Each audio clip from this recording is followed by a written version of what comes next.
Welcome back to the 10 Adventures podcast. Do you ever sit at work and daydream about epic trips you'll take once you retire? Well, today we're going to talk with somebody who did just that, making a career out of adventure and travel after retiring from a career as a management consultant. Here on the podcast is John Hayes, who will talk to us about the transition to traveler, as well as the famous E4 walking trail that goes across Europe, from the coast of Spain to Budapest. Hi, John. Welcome to the podcast. Hi. The very first question is, how does somebody go from being a management consultant to walking across Europe and then eventually becoming a guidebook writer? I don't know. With hindsight, I sometimes wonder how I ever became a management consultant, but I've had such a great time since I finished. But I was always an outdoors person, although being a management consultant is really a sort of an urban activity. I come from a rural background. I'm a farmer's son, and I'm very comfortable in the countryside. And I always worked as a means to enjoy myself doing other things. So as I got into my 50s and so my family responsibilities started to drain away, I started to think about retirement, and I really didn't want to just drift into retirement. I wanted to do the big bang thing and burn up my past career, burn some bridges, and start on something completely different, which is why I decided to do this big walk across Europe. And so as you were, getting ready to retire, had you picked out the E4? Did you know this was the walk you're going to do, or did it just hit you all at once? Well, to be honest, it was I'd seen it when I was walking in Crete. I'd seen some signs for the E4, and so I started to get a curiosity. And as my I had a target date as to when I wanted to finish work, and as that target date started to get closer, I started to take the research more seriously. And it was a drunken Sunday afternoon. Actually, it was really wet. We couldn't get out, couldn't do anything. And we just started exploring things, my wife and I, on various websites. And there's a terrible website called with a map on it from the European Ramblers Association. Not an organisation many people have heard of, but it's responsible for a network of 12 long-distance walks across Europe. And the map, if you're a romantic person, the map is very seductive. I mean, it's got routes going from all angles of Europe, right across Europe, and you're instantly sucked in. And that's what happened with me on the E4. So I started to tell people I was going to do it, because part of the strategy was to tell as many people as possible I was going to do it, make it impossible for me to sort of back out and hide. I wanted to do a public demonstration that I was leaving one life behind and starting another. And that's just what I did. I started writing about it, talking about it. I raised some money for sponsorship and did all sorts of things, which for all the people who thought I'd give in after 2 weeks made it impossible for me to do that. And so what did people say when you said you're going to walk across Europe and go on this, famous E4 trail? Did they think you're mad, or did they think, oh, of course, this is the natural progression? No, they thought I was mad. I mean, the thing I saw around me, which inspired me to want to do it, particularly the thing about being something like a management consultant, it's quite easy to sort of half retire, because you can always find something to do and get little jobs here and there and do temporary work. I didn't want to do that. I wanted to sort of reinvent myself. So people knew I was interested in walking. I'd done long distance trips before. I'd done various trips in the Alps in particular.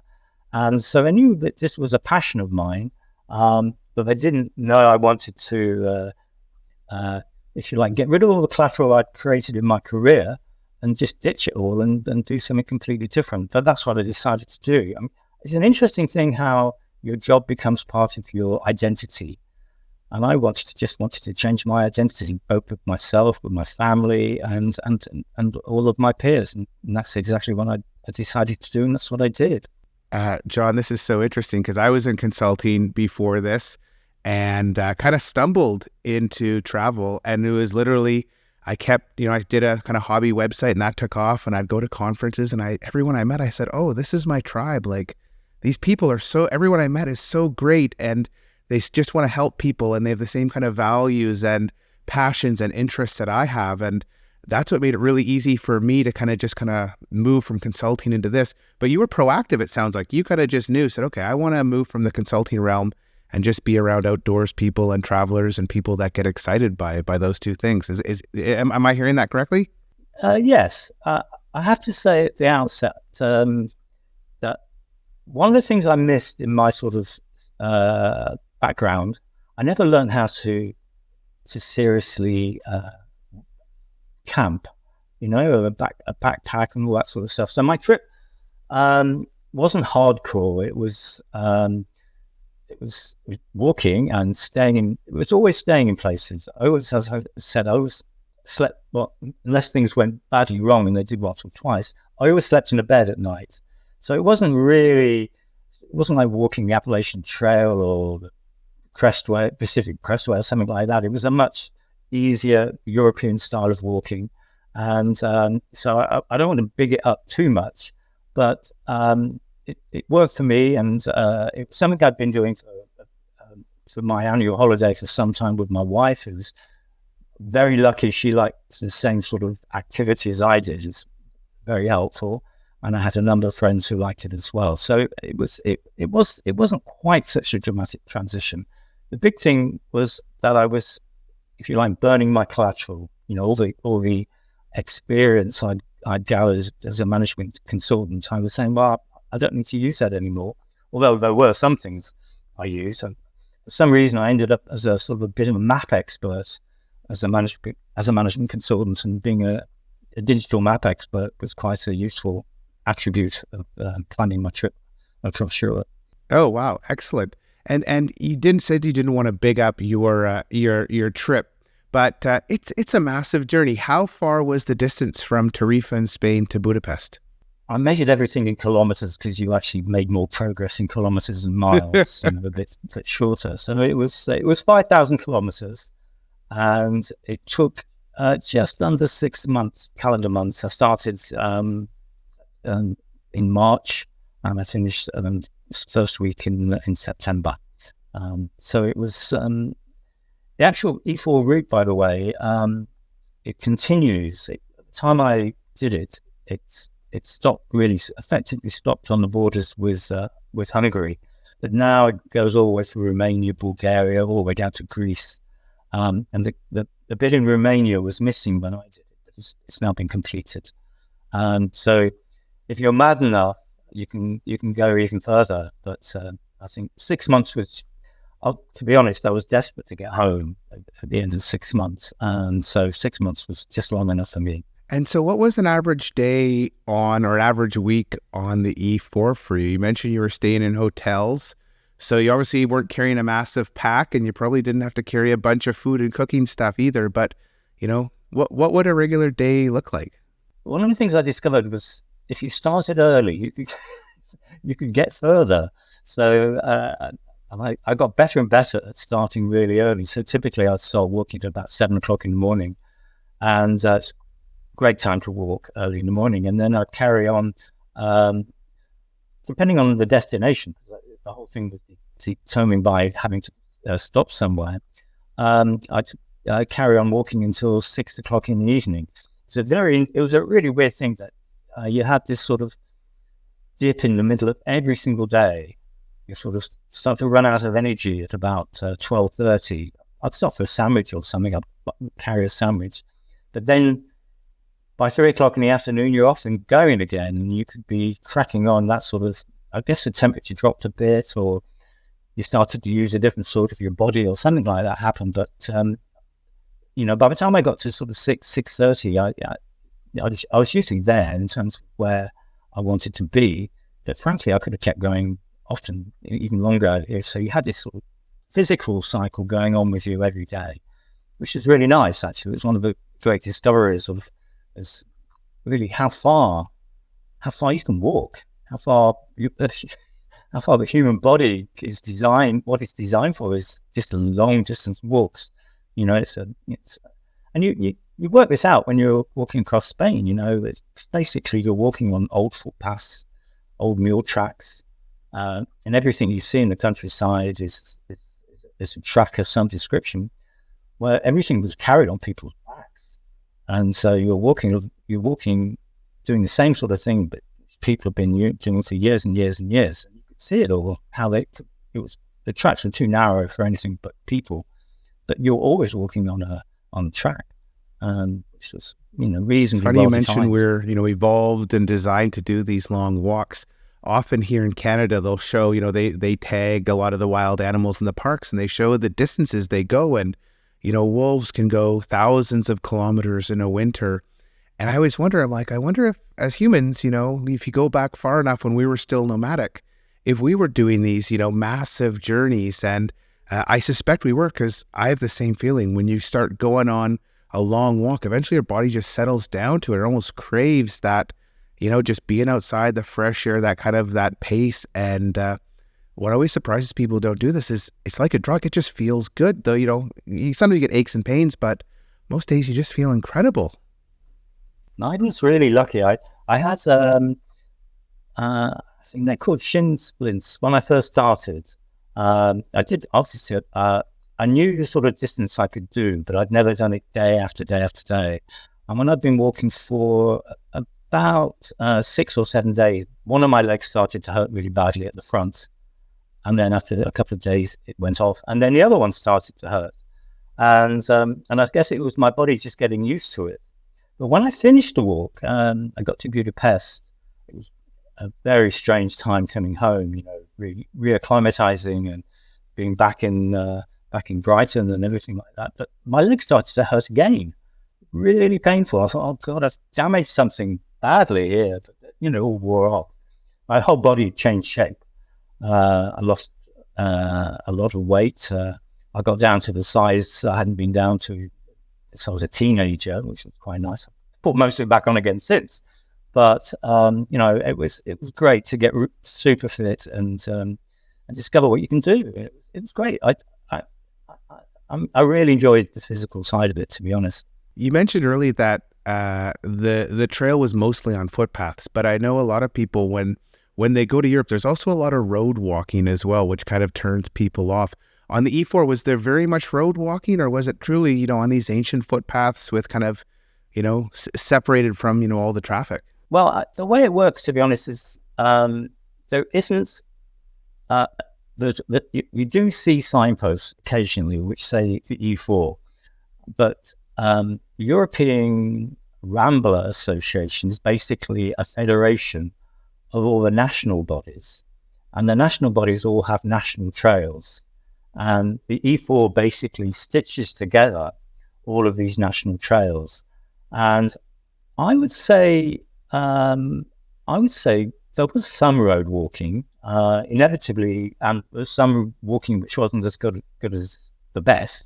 That's what happens when you walk long distances. You know, you have to take the rough with the smooth. But I would say 95% of it was off-road, if you like. So very little actual hard road walking. Obviously, you walk when you finish the walk, you walk into a town.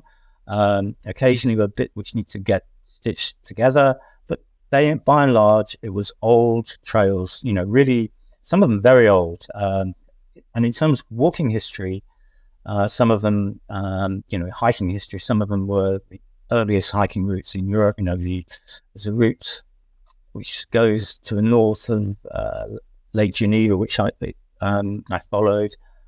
Follows called the Crestaway, follows a ridge, and it essentially goes from Geneva to Zurich. And they claim it's the oldest leisure hiking route in the world. But also the Hungarians claim that the Blue Route, which I also went on from the borders of Hungary to Budapest, they claim that's the oldest hiking route in the world. So and these are proper, and not, it's not hardcore hiking in the sense of something like the Appalachian Trail. You're not you come across towns and villages. It's Europe, but it's not road walking. I think some of the Caminos, by the way, have more road walking on them. The trails, what we call in Europe, they're called typically they're called GR routes, Grand Randonnée, and they're typically all off road, very little road walking. You're talking about maps earlier. Now you mentioned Grand Randonnées. I used to have a map that showed all the GR trails in France, and it was like, I just love looking at it, and my mind would wander away, and somehow in all my moves, I've lost it, and I've actually gone on eBay and gone on Amazon, and I can't find it. When I was in Paris last, I tried to find the IGN store. They used to have one by Pompidou Center. It's gone, and it's one of those things. If you like maps, if it just can open up your mind, that is one thing that I hope at some point to find that again. I had one of the most exciting days I had was when I actually saw a man with a paint pot doing the the white and red stripes. I took loads of pictures of it. So somebody's out there maintaining them. It's incredible.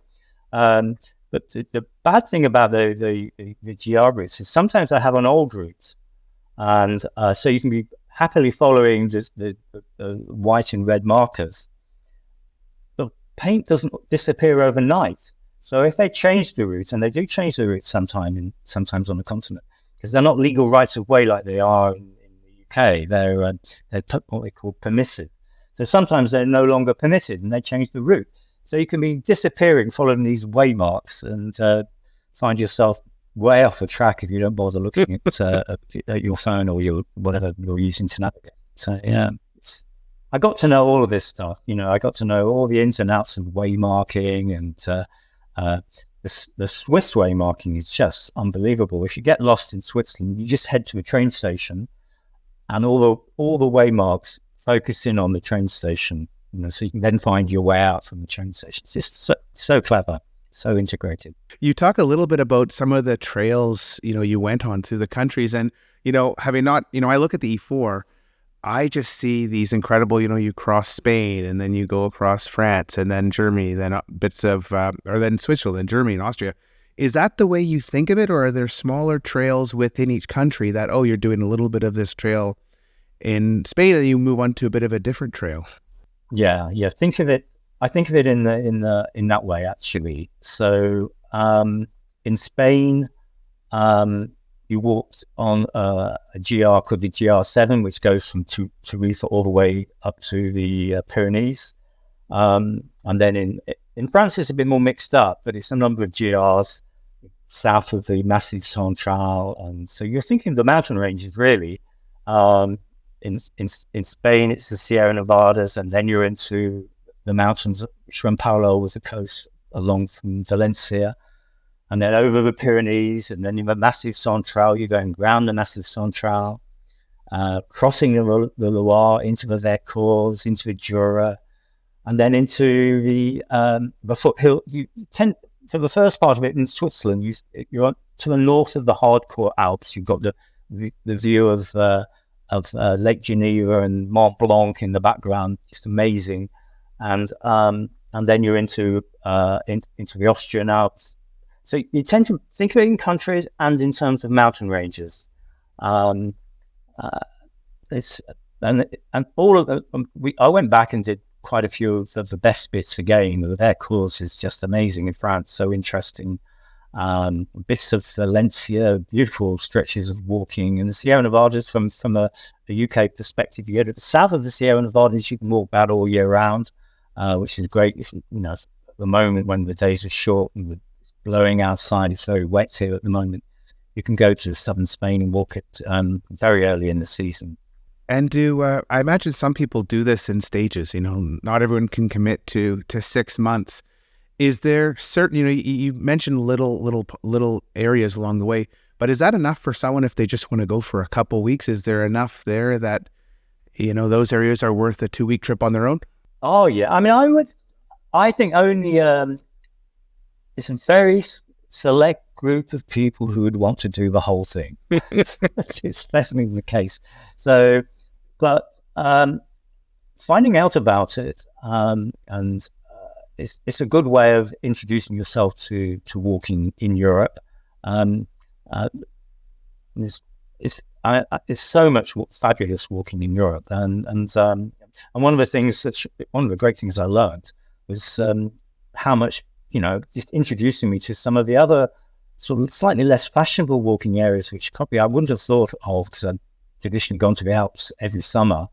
But walking in Spain is something I now do all the time, and cycling in Spain, because it was just such an interesting way of getting to know it and discovering what's there. So I wouldn't necessarily. I would always recommend bits of it, and to sort of look at the mountain ranges, look at the time of the year, think what works well in early year, in spring, and in autumn. The great constraint of walking in Europe is the weather. You can only walk in the Alps probably 10 weeks of the year, and I would say, why would you walk anywhere else in Europe for those 10 weeks? Because in the Alps it's just fabulous. But you can't walk in the Alps in winter. But then you go and walk in Spain. You go and walk in the Massif Central much earlier than you can walk in the Alps. So it's finding the bits which work the best time of year. And the E4 was a good introduction to that. And I've been exploiting that experience for the last 10 years or so. So for people that are thinking of doing, one of these long walks, is there a budget that, they can kind of have that, it'll be a bit more in some places and a bit less, but, what's kind of a daily budget for these types of walks? The key question is how you're going to do it. If you're going to carry a backpack, I know there's a very famous German walker who I was in touch with. I'm always in touch with her, but she's now incredibly famous. She retired when she was about 35 and has done everything, and she's still walking. And she actually does her walks on about €12 a day. But she carries everything on her back. She camps. She gets accommodation once every 2 or 3 weeks to get a proper clean down. But that's her approach. I didn't need to do that as a consequence of my career in management consultancy, and so I tend to. And one thing, if I want my wife to come with me, she's quite clear that she doesn't want to do that sort of walking. So we tend to like to have a nice place to stay at night, if you can find a nice place. I mean, the thing is, when you're doing long distance walks, you can't always find a nice place to stay at night. And when you're walking through the Alps, the great joy of walking through the Alps is to have this amazing mountain hut system where you stay. But so when I was doing my walk, I guess I was doing something like 60, 70 euros a day. That was 10 years ago. Europe is great value for money compared to the UK, I always think. You get food is cheaper, accommodation is cheaper, particularly in Spain. And so it's, for some reason, accommodation is very expensive in the UK. Yeah, no, it's so unfortunate. I used to live in the UK, and, I'd want to go explore, and, to go to Cornwall, you're paying kind of 2 or 3 times the price to go and to kind of anywhere on the, French or Spanish Atlantic or even in the Mediterranean. And it makes it really difficult to explore the UK. Yeah, I think it's the price of property is so inflated in the UK, and so anybody who wants to have a hotel or a bed and breakfast or anything like that, it's just more expensive here. And there's the price of property in France and Spain in particular, just much lower. And they have some of the essential things you need when you're walking. Food is cheap. Good bakers. Alcohol is, if you want to have a glass of wine at night, it's cheap. All the essentials are there. And particularly in the Alps, it's just such an amazing walking culture. It's just so interesting. It goes back a long time. It's so well resourced. The routes are so easy to follow, and it's a wonderful place to spend the summer. You mentioned you did this walk with your wife, and it sounds like this is the longest walk you've done together. Did it change, your relation? Did it change the two of you? Because I know when my wife and I, our first big walk, it changed us. Now, I need to qualify that a bit. She came out 3 times. She came out twice in Spain, and then she came out when I was in Austria. She came out 4 times actually. Yeah, she came out in France, in Austria, and twice in Spain. So I guess she was there for about a month of the 6 months. I had other people come out and join me as well, various cousins and walking buddies and stuff like that. But no, my wife, I planned to retire, and I said, I assume that she retire as well, but she didn't have my plans at all. So she just sort of nodded her head at me, but took no notice essentially. And she's carried on working. She's still working now, which is fine. But she's a very strong walker, but I don't think she'd want to do 6 months walking with me. I think would change our relationship. So doing this, this giant E4 walk, what surprised you most about the trip? The big thing, and it's something I actually learned to exploit, but learn to invite. It's just how kind people are, and a man in what was in my mid-50s, walking alone most of the time. Bit of a strange sight entering a small village or something like that. Not obviously. I think in the UK, people might be a little bit suspicious, but once you got used to smiling at people, and when something went wrong, being helpless.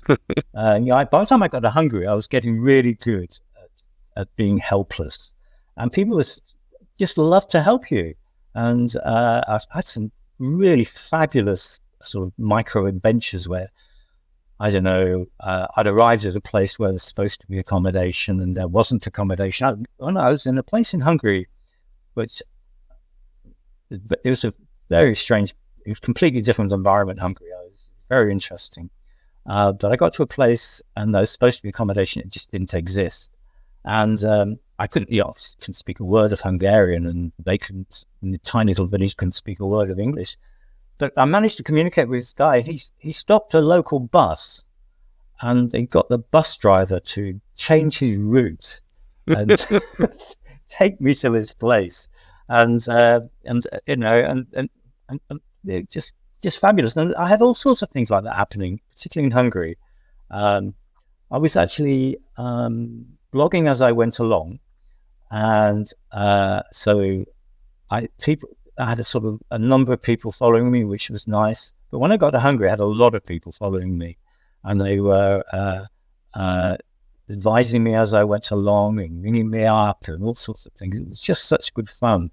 In fact, one night, one time, my wife, I'd done a blog. I'm a terrible speller. I'm slightly dyslexic. And my wife commented on my blog, and she said, "You spelled this wrong. Why you said that?" And this Hungarian woman comes in and says, "John has just finished a very long day. Don't be so horrible to him," and all this sort of stuff. So I had to explain to her that this horrible person was actually my wife, and I'm used to it, and all that sort of stuff. But that, it was like that all the time in Hungary. It's so amazing. I had such fun there. When I got to Budapest, about 3 days before I arrived in Budapest, to be honest, I was tired. It was very hot in Hungary, and I was just ready to get home. But 3 days before I got to Budapest, I met 3 walking guys who were obviously walking buddies, and they sort of started chatting to them. And one goes, "What are you doing when you get to Budapest?" I said, "I'm just going to get on the plane and come home." And they said, "No, we can't let you do that. We'll meet you." So he turned out he was an ex-Hungarian long jump champion or something. He'd been in the Olympics, and he was such a nice bloke. And I didn't walk right into the middle of Budapest because I didn't want to walk through. It's a big city, so I got to the outskirts. And he said, "Well, we'll catch a tram, and there'll be beautiful yellow trams in Budapest. And similar to the trams in Lisbon, very old. And we got on this tram, and he bought a bottle of champagne and all the rest of it. And he announced to everybody on the tram that, this is John Hayes. He just walked from Tarifa in Spain. And the whole tram stood out and started clapping. It was like something out of a sort of rom-com or something.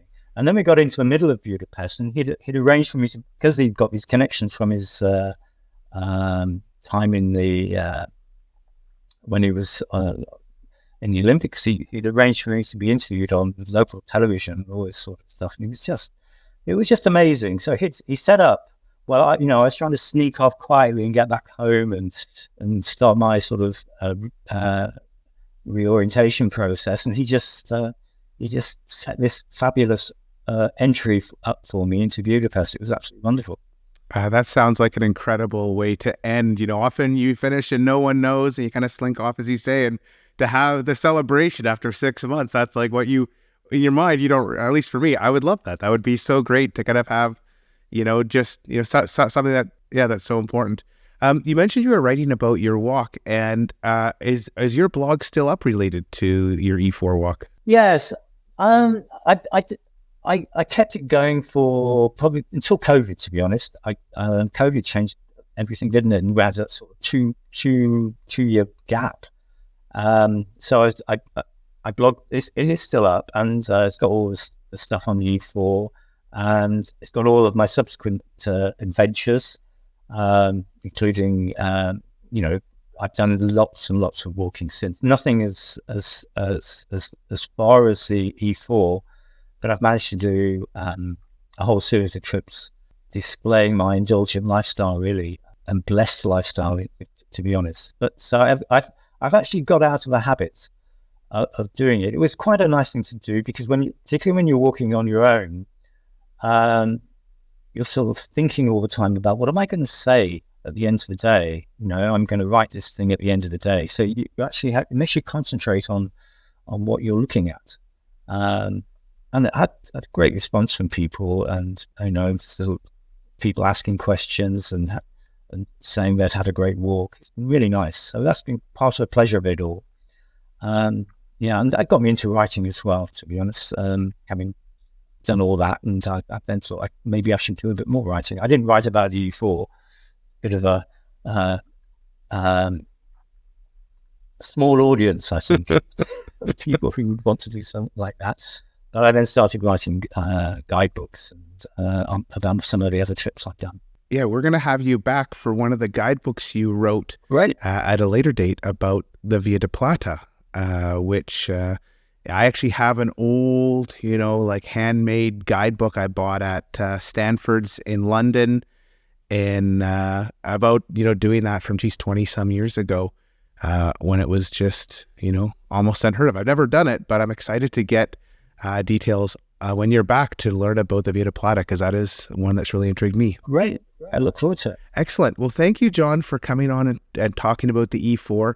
A bit like you, I dream of my retirement. My wife and I have already talked about walking. We want to do the complete E4. So hopefully the next decade we'll be following your footsteps, and we want to make it all the way down to Greece and time it so that we can walk and do it all in 1 year. Yeah. So that's one of our goals. Fantastic. But yeah, I just love the stories, and thanks for coming on. Pleasure. If people want to find you or follow along or read your writing, where can they find you online? My blog is johnhayeswalks.com. So all one word, .com. Yeah, they'll find that. I should know, but I can't remember. I've got an Instagram account. I'm not a huge social media person, to be absolutely honest, despite the fact I have a blog. But no, that's the best place to find me. Although I have to confess that I'm not keeping up to date anymore. I'm going to put a link to your walks for the E4 for that link in the show notes, as well as before we started the podcast, I was looking at maps of all the different e-trails online, and I got an interesting map. So if you're a map person, you can look at the map as well. And with that, thanks for listening to this week's episode of the 10 Adventures podcast. We'll be back next week to explore the world and hear about more epic adventures.